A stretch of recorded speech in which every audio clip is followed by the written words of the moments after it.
वचन, सत्य वचन, अमर वचन, जीवित वचन, दिव्य वचन, सत्य वचन, अमर वचन, जीवित वचन। साई दा बामा बनी दा बामा बगरे सा निरे सा निरे सा निरे सा निरे सा।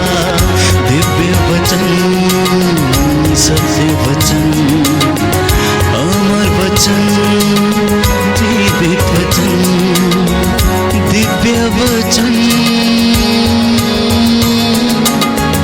दिव्य वचन।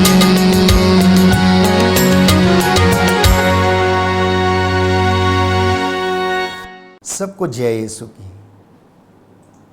प्रियजनों, बाइबल हमें बताती है, निर्गमन ग्रंथ अध्याय 14 पद संख्या 14, डरो मत, धीर बने रहो और देखो किस प्रकार प्रभु आज तुम लोगों की रक्षा करेगा। और मूसा ने लोगों से कहा कि प्रभु तुम्हारी ओर से युद्ध करेगा। प्रियजनों, बाइबल हमें यह सांत्वना देती है और यह विश्वास की अपेक्षा हमसे करती है कि वो परमेश्वर जिसने इज़राइलियों को मिस्र की गुलामी से आज़ाद किया, उन्हें मरुभूमि में चट्टान से पानी निकाल कर पिलाया, जब उन्हें भूख लगी तो आकाश से उनके लिए मन्ना बरसाया, जब फिलिस्तियों से वो लड़ने जा रहे थे, जब फिलिस्ती उनके ऊपर चढ़ाई करने आ रहे थे, तब उसने दाऊद को वो अभिषेक प्रदान किया। और दाऊद जब फिलिस्तियों से लड़ने के लिए गया, फिलिस्तियों की ओर से युद्ध करने के लिए जब गोलियत सामने आया, उसने ललकारा, तो परमेश्वर ने दाऊद के साथ रहकर इज़राइलियों की ओर से युद्ध किया। जब वे लोग योशुआ की अगुवाई में अमालेकियों से युद्ध लड़ रहे थे, तो मूसा अपने हाथों को उठाकर ईश्वर से प्रार्थना कर रहा था, और जब वो थक जाता था तो उसके भाई उसके हाथों के नीचे टेकनी लगा देते थे ताकि उसके हाथ नीचे ना गिरें। और मूसा के हाथ जब तक ऊपर रहते थे, इज़राइली जीतते रहते थे, क्योंकि परमेश्वर उनका साथ देता था। वो परमेश्वर हमसे वादा करता है कि तुम डरो मत, मैं तुम्हारी ओर से युद्ध करूंगा, मैं तुम्हारी ओर से लड़ूंगा। हम अपने जीवन में अनेक बार ऐसे कष्टों से और परेशानियों से होकर गुजरते हैं। हमारे दिन में, हमारे जीवन में, परिवार में आए दिन कुछ ना कुछ समस्या रहती। आध्यात्मिक जीवन में कष्ट है, हमारे पारिवारिक जीवन में कष्ट है। जब हम धैर्य खो लेते हैं, हो सकता है कि हम उदास हो जाते हैं। अनेक बार हमारे जीवन में ऐसी दुविधाएं उत्पन्न हो जाती हैं कि हम उन दुविधाओं से निकल नहीं पाते हैं। ऐसी परिस्थिति में प्रभु का वचन हमें सांत्वना देता है कि वो हमारी ओर से युद्ध करेगा। वो प्रभु हमारी ओर से युद्ध करेगा और तुम्हें कुछ नहीं करना पड़ेगा। प्रवक्ता ग्रंथ अध्याय 2 पद संख्या 6। प्रभु हमसे अपेक्षा करता है और वचन हमें बताता है कि तुम ईश्वर पर निर्भर रहो और वह तुम्हारी सहायता करेगा। प्रभु के भरोसे सन्मार्ग पर आगे बढ़ते जाओ। तो अगर हम चाहते हैं कि परमेश्वर हमारी ओर से युद्ध करे, अगर हम चाहते हैं कि परमेश्वर हमारे घर को ब्लेस करे, हमारे जीवन को ब्लेस करे, व्यक्तिगत रूप से हमारे जीवन में शांति और चंगाई को प्रदान करे, तो मुझे और आपको ईश्वर के ऊपर निर्भर रहने की आवश्यकता है। प्रियजनों, अनेक बार हम अपने जीवन में अनुभव करते हैं कि हम ईश्वर पर निर्भर ना रहकर हम भौतिक चीज़ों पर निर्भर रहते हैं। कई बार हम अपनी धन और संपत्ति पर निर्भर रहते हैं। कभी कभी हम लोग सोचते हैं कि हमारा पैसा हमें सब कुछ दिला सकता है। प्रियजनों, पैसा हमारे जीवन में, धन हमारे जीवन में बहुत कुछ दिला सकता है, लेकिन ईश्वर की आशीष से शायद हम वंचित रह सकते हैं। तो ईश्वर की आशीष को प्राप्त करने के लिए, ईश्वर की आशीष को पाने के लिए मुझे और आपको ईश्वर पर निर्भर रहने की आवश्यकता है। प्रभु आपको प्यार करता है। ये तो बाइबल इस बात को स्पष्ट करती है और यशायाह नबी के ग्रंथ में हम पढ़ते हैं कि तुम मेरी दृष्टि में मूल्यवान हो और महत्व रखते हो, मैं तुम्हें कभी नहीं छोड़ूंगा। तुम भले ही मुझे भूल सकते हो, तुम भले ही मुझे त्याग सकते हो, परंतु मैं तुम्हें त्यागूंगा नहीं, क्योंकि मैंने तेरी माँ के गर्भ में जब तू गढ़ा जा रहा था तेरी हड्डियों को बढ़ते हुए देखा। मैंने तुझे अपनी हथेली पर गढ़ा, मैंने तेरा नाम अपनी हथेली पर लिखा और तुझे सजाया और संवारा। मैं तुझे ऐसे एकत्र करता हूँ, ऐसे तेरी रक्षा करता हूँ जैसे एक मुर्गी अपने चूजों को अपने डहनों के नीचे एकत्र करती है। तो प्रियजनों, आज प्रभु आपसे ये वादा करता है, डरो मत, धैर्य रखो, धीरज रखो। और देखो, मूसा ने लोगों से कहा कि प्रभु तुम्हारी ओर से युद्ध करेगा। और जब हम ये वचन को सुनते हैं तो अनायास ही हमारे जीवन में ये उत्सुकता और ये प्रेम का हम अनुभव करते हैं कि वो परमेश्वर जो हमें बुलाता है, हमें सजाता है, हमें संवारता है, हमसे ये वादा करता है। हम लोग अनेक बार अपने कामों में, अपने घर में, अपने रोज़मर्रा की ज़िंदगी में परेशानियों को जब सामना करते हैं तो हम विचलित हो जाते हैं, और जब हम विचलित हो जाते हैं तो हम परेशान होने लगते हैं। तो इन परिस्थितियों में जब हमारी परिस्थितियां कठिन होती हैं, विषम हो जाती हैं, तो ऐसे समय में प्रभु पर भरोसा रखने की आवश्यकता है, उस पर निर्भर रहने की आवश्यकता है। ठीक वैसे ही जैसे दाऊद गोलियत से जब लड़ने के लिए गया तो परमेश्वर पर निर्भर होके गया।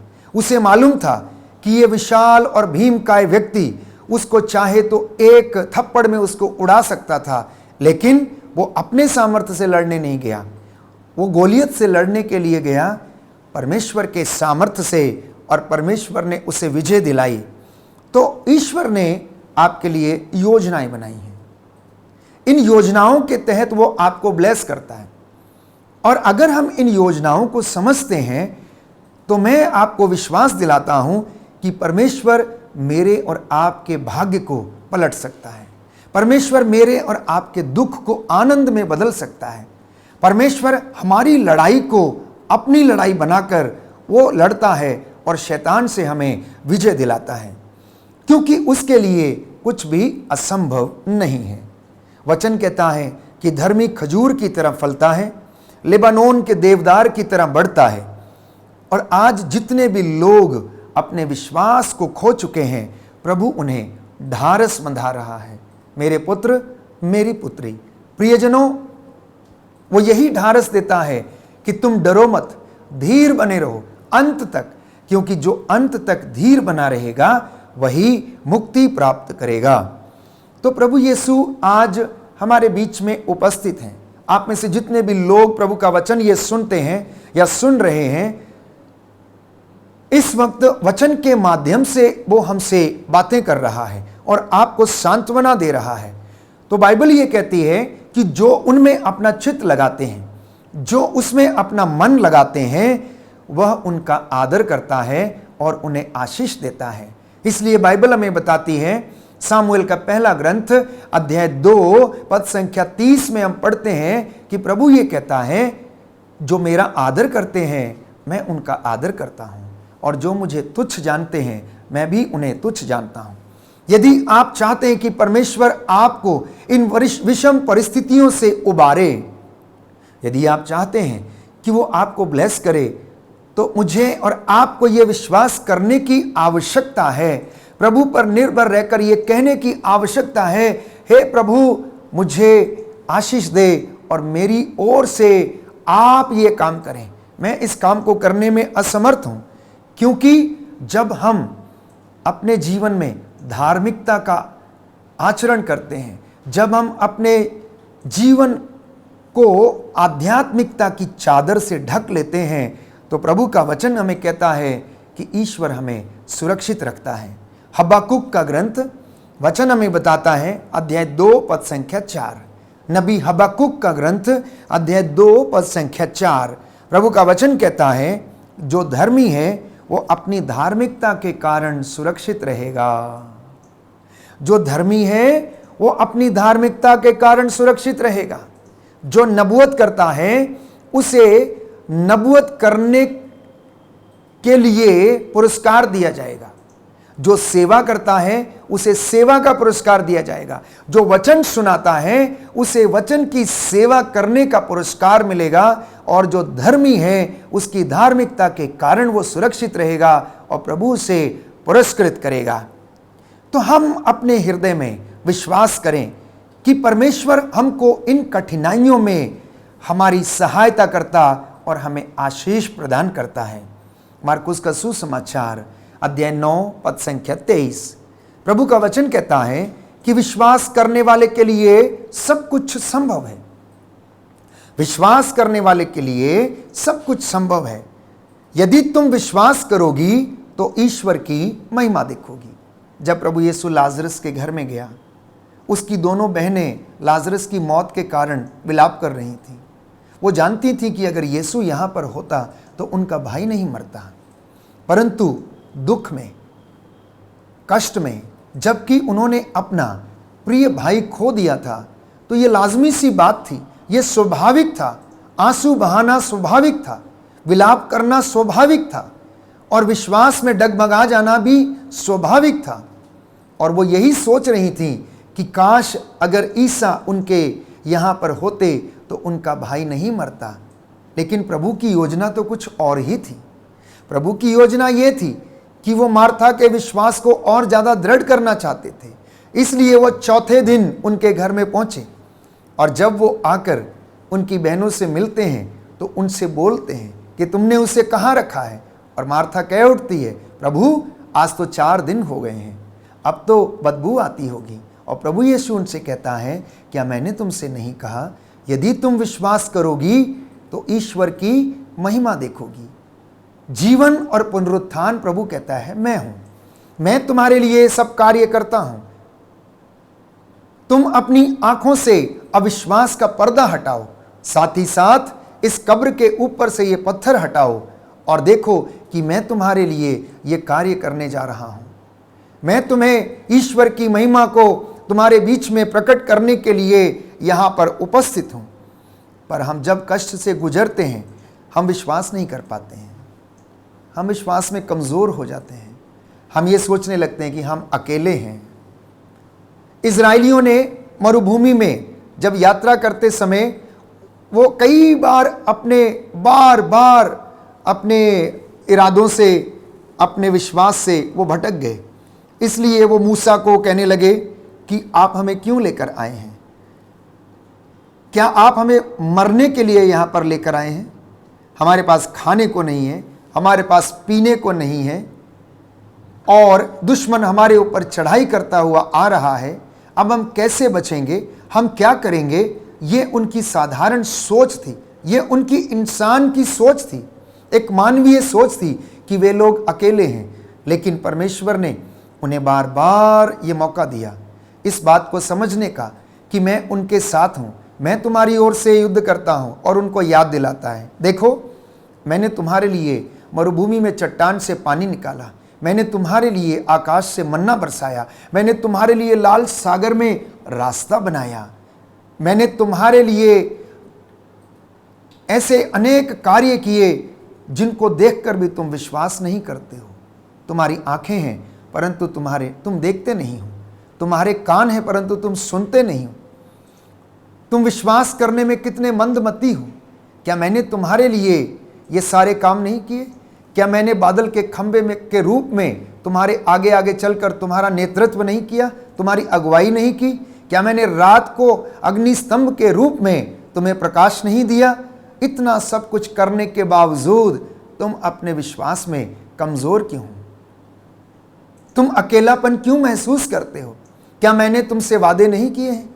क्या मैंने अपने एक एक वादे को पूरा नहीं किया? ये परमेश्वर आज हमसे सवाल करता है प्रिय भाइयों और बहनों। इसलिए मसीहियों को इस बात पर विश्वास करने की आवश्यकता है कि परमेश्वर निरंतर मेरे और आपके लिए युद्ध करता है, क्योंकि हम उसके बच्चे हैं। उसने हमको चुना है। उसने माता की गोद में जब हम बढ़ रहे थे तो हमें उसने संभाला, जब हम दूध पीते थे तब उसने हमें संभाला। और वचन हमसे बताता है, बाइबल ये कहती है कि प्रभु कहता है कि मैंने तुझे माँ की गोद में संभाला। यूदा, याद कर, जब तू छोटा था अपनी माँ की गोद में तू खेला करता था, मैंने उस समय तेरी रक्षा की। क्या मैं अब ऐसा नहीं करूँगा? मैं तेरे बुढ़ापे तक ऐसा करूँगा। तेरे बाल पक जाएंगे तब भी मैं ऐसा करूँगा। मैं तुझे कभी नहीं छोड़ूंगा, मैं तुझे कभी नहीं त्यागूंगा।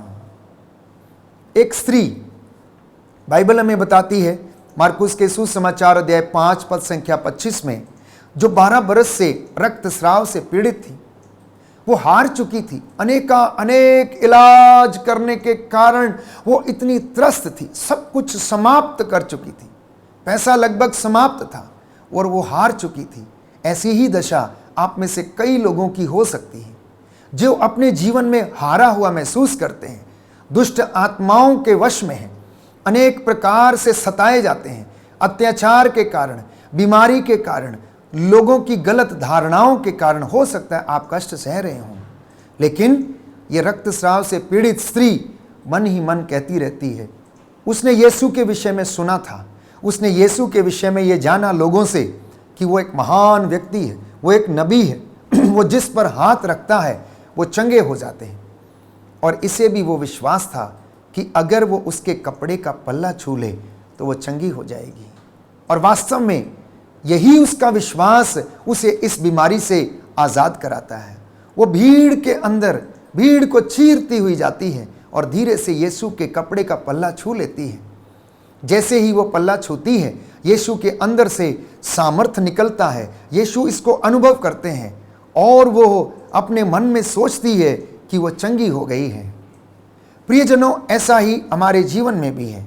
जब हमारी परिस्थितियां विषम होती हैं, जब हम कठिनाई से गुजरते हैं, जब हम अंधकार से गुजरते हैं, तो ऐसी परिस्थिति में मुझे और आपको यही कहने की आवश्यकता है कि यदि मैं प्रभु के कपड़े का पल्ला छू लूं, यदि मैं उसके वचन को अपने जीवन में आत्मसात कर लूं, यदि मैं उसके वचन पर भरोसा करूं, यदि मैं उसकी प्रतिज्ञाओं को याद करूं, यदि मैं उसके चिन्ह चमत्कारों को अपने जीवन में अनुभव करूं, तो मैं चंगी हो जाऊंगी और आत्मा मुझे सामर्थ्य प्रदान करेगा। एक दूसरा उदाहरण मैं आपके सामने रखता हूं। मार्कुस का सुसमाचार अध्याय 5 पद संख्या 21। सभागृह का जेरुस नामक अधिकारी यीशु के पास आता है और कहता है कि मेरी बेटी मरने पर है, आइए उस पर हाथ रख दीजिए जिससे वह अच्छी हो जाए। आइए उस पर हाथ रख दीजिए जिससे वह अच्छी हो जाए। ये उसके वचन थे और वो यीशु से निवेदन करता है, आग्रह करता है। प्यारे भाइयों और बहनों, जरा सोचिए, क्या मैंने और आपने अपने जीवन में कभी इतनी दृढ़ता के साथ प्रभु से कहा कि प्रभु मेरे जीवन में इस चीज़ की कमी है, प्रभु मेरे जीवन में बेरोजगारी है, आइए और अपना हाथ रख दीजिए। प्रभु मुझे नौकरी नहीं मिलती है, प्रभु मैं 1 नंबर से या 2 नंबर से फेल हो जाता हूं, इंटरव्यू पास नहीं कर पाता हूं, आइए अपना हाथ मेरी फाइल पे, मेरे दफ्तर पे रख दीजिए। क्या आपने और मैंने कभी ऐसा महसूस किया कि जो अधिकारी हमारा इंटरव्यू लेता है, प्रभु को हम उस व्यक्ति को समर्पित करें, उस व्यक्ति को प्रभु के हाथों में हम समर्पित करें कि प्रभु आप इसका हाथ पकड़िए, आप उस दफ्तर में उस कुर्सी पर बैठकर आप न्याय करिए और एक वचन कह दीजिए और मैं चंगा हो जाऊंगा। आइए मुझ पर हाथ रख दीजिए, आइए मेरा बेटा बीमार है, प्रभु उस पर हाथ रख दीजिए। इस विश्वास की अपेक्षा प्रभु हमसे करता है और जब ये विश्वास पूरा हो जाता है और हम विश्वास करते हैं तो वो हमारी ओर से लड़ता है, वो हमारी ओर से काम करता है। अब मूसा के जीवन में देखिए, पुरानी व्यवस्था बार बार इस बात का जिक्र करती है कि मूसा जो प्रभु से ये कहता है मैं इस लायक नहीं हूं, मैं तो कमजोर व्यक्ति हूं, मैं तो बोल भी नहीं सकता, मैं कैसे जाऊंगा। प्रभु ये कहता है तुम जाओगे और तुम जाकर बस तुम खड़े रहना, बाकी का काम मैं करूंगा। तुम बोल नहीं सकते हो, तुम्हारा भाई हारून तुम्हारे साथ जाएगा और वो बोलेगा। और मूसा उस आज्ञा का पालन करता है। मूसा अपने आप में एक साधारण व्यक्ति था, लेकिन परमेश्वर ने उसके द्वारा ऐसे असाधारण काम कर डाले जिनको मैं और आप समझ नहीं सकते हैं। वो हमारी सोच से परे हैं, क्योंकि इजराइलियों के लिए मूसा नहीं, परमेश्वर युद्ध कर रहा था। इजराइलियों के लिए परमेश्वर बार बार उनके लिए युद्ध करता था। तो प्रभु ये कहता है, मैं तुम्हारा शोक आनंद में बदल दूंगा। आज जो कष्ट में है, जो पीड़ा में है, जो हारे हुए हैं, जो निराश हैं, जिनको ऐसा लगता है कि सब कुछ बर्बाद हो चुका है, प्रभु ये कहता है, दुखी ना हो, मैं तेरा शोक आनंद में बदल दूंगा। बस एक बात की अपेक्षा प्रभु करता है कि तू मुझ पर रह, मुझ पर निर्भर रह, मुझ में विश्वास कर, उस पिता में विश्वास कर जिसने मुझे भेजा है। मैंने जो कुछ उससे सुना वो मैं तुमको बताता हूं। मैंने एक भी बात अपनी ओर से नहीं कही, जो मुझे पिता ने कहा वो मैंने आपसे कहा है। लेकिन हम विश्वास में कमजोर हो जाते हैं। जब हमारे जीवन में कष्ट आते हैं तो हम निराश हो जाते हैं। अब यीशु के चेलों के विषय में बाइबल हमें बताती है कि वो दिन रात यीशु के साथ रहते थे, और यीशु के साथ रहने के बावजूद वो विश्वास में कमजोर थे। एक दिन जब वे लोग समुद्र में नाव खे रहे थे, तो वहां पर अचानक झंझावत उठा।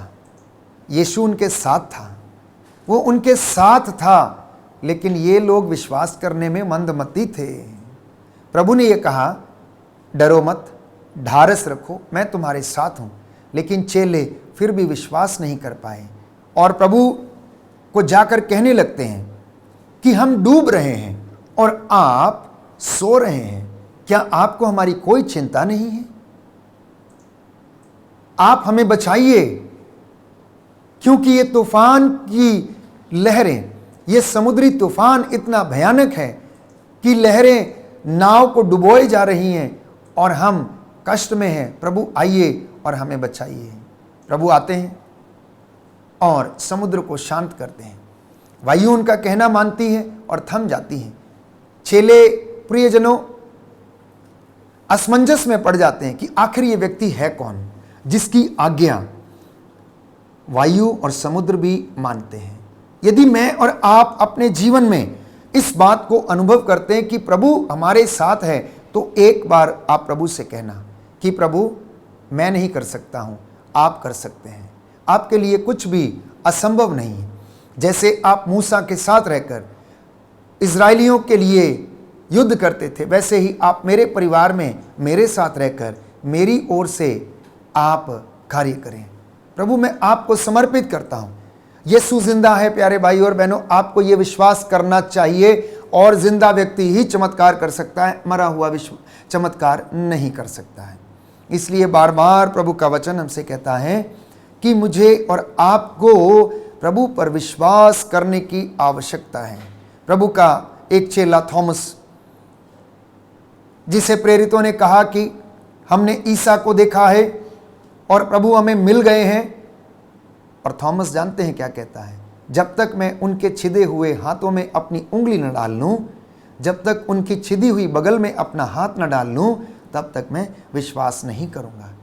कभी कभी हमारी दुर्गति भी ऐसी ही होती है। कभी कभी हमारे जीवन में भी ऐसे ही कष्ट और परेशानियां आती हैं कि हम अपने विश्वास को और दृढ़ता के साथ अनुभव करना चाहते हैं। हम उसको क्लियर करना चाहते हैं, अपनी शंकाओं को दूर करना चाहते हैं। यह अच्छी बात है, आप करिए, लेकिन आप वचन पढ़िए और प्रभु की प्रतिज्ञाओं पर भरोसा करिए। बाइबल में जो वचन लिखे गए हैं, परमेश्वर ने जो अपने वादे किए हैं, और वो ये कहता है मैं अपने वादों का सच्चा हूं। मैं अपने नाम की शपथ लेकर ये कहता हूं कि मैंने जो कुछ कहा है मैं सब कुछ पूरा करूंगा। यदि आप ये विश्वास करते हैं तो आज आपके जीवन में ये पूरा होगा। महामारी के दौर से हम गुजरे और इस महामारी के दौरान प्रभु ने हमारे जीवन में अनेक चिन्ह चमत्कार किए। हो सकता है आप में से बहुत सारे लोग बीमार पड़े होंगे, हो सकता है आप में से बहुत सारे लोगों के घर में कष्ट रहा होगा, बेरोजगारी रही होगी, खाने के लिए हो सकता है कि भोजन ना रहा हो, लेकिन फिर भी प्रभु ने किसी न किसी रूप में आप लोगों को भोजन की व्यवस्था कराई, आप लोगों को अच्छे स्वास्थ्य उसने प्रदान किया और इस बेरोजगारी के बंधन को तोड़ा और आप लोगों की ओर से उसने हर चीज की व्यवस्था की और आशीष प्रदान की। तो प्रियजनों, थॉमस जब प्रभु को देख लेता है और यीशु की बात को सुनता है कि थॉमस आओ और देखो, ये मेरे हाथ हैं, इनमें अपनी उंगली डालो, ये मेरी बगल है, अपना हाथ इसमें डालकर देखो और अविश्वासी नहीं विश्वासी बनो। और थॉमस चिल्लाया, जोर से चिल्लाया, मेरे प्रभु, मेरे ईश्वर। तो प्रभु ने उससे कहा, क्या तुम इसलिए विश्वास करते हो कि तुमने मुझे देख लिया है? परंतु धन्य है वे जो बिना देखे विश्वास करते हैं। थॉमस, अविश्वासी नहीं, तुम विश्वासी बनो। जब कोई व्यक्ति विश्वासी बन जाता है तो प्रभु उसकी ओर से लड़ता है, उसकी ओर से युद्ध करता है, क्योंकि प्रभु ये कहता है, वचन हमें बताता, संत पौलुस लिखता है एफिसियों की पत्री अध्याय 6 पद संख्या 10 और उससे आगे कि हमारी लड़ाई दुष्ट आत्माओं से है, आकाश की शैतानी हरकतों से है, आकाश की दुष्ट आत्माओं से, संसार के अधिपतियों, अंधकार की शक्तियों से है। और इन शक्तियों से लड़ने के लिए प्यारे भाइयों और बहनों, मुझे और आपको परमेश्वर के सामर्थ्य की ज़रूरत है, परमेश्वर के शस्त्र धारण करने की ज़रूरत है। धार्मिकता का कवच, प्रार्थना, विश्वास की ढाल, मुक्ति का टोप और पवित्र आत्मा की तलवार, ईश्वर का वचन धारण करके आगे बढ़ने की ज़रूरत है। जब हम परमेश्वर के हथियार धारण करते हैं तो हम स्वाभाविक रूप से इन शैतानी दुष्ट आत्माओं का सामना कर सकते हैं। तो आज का ये वचन जिसे आपने सुना है आपके जीवन में शांति लाए, चंगाई लाए और आप ये विश्वास करें कि प्रभु आपकी ओर से युद्ध करेगा। आपको युद्ध करने की आवश्यकता नहीं, बस आप उसके नाम से खड़े हो जाएं और प्रभु से कहें कि प्रभु, मैं अपने आप को समर्पित करता हूं। प्रभु आपको आशीष दे। आमीन।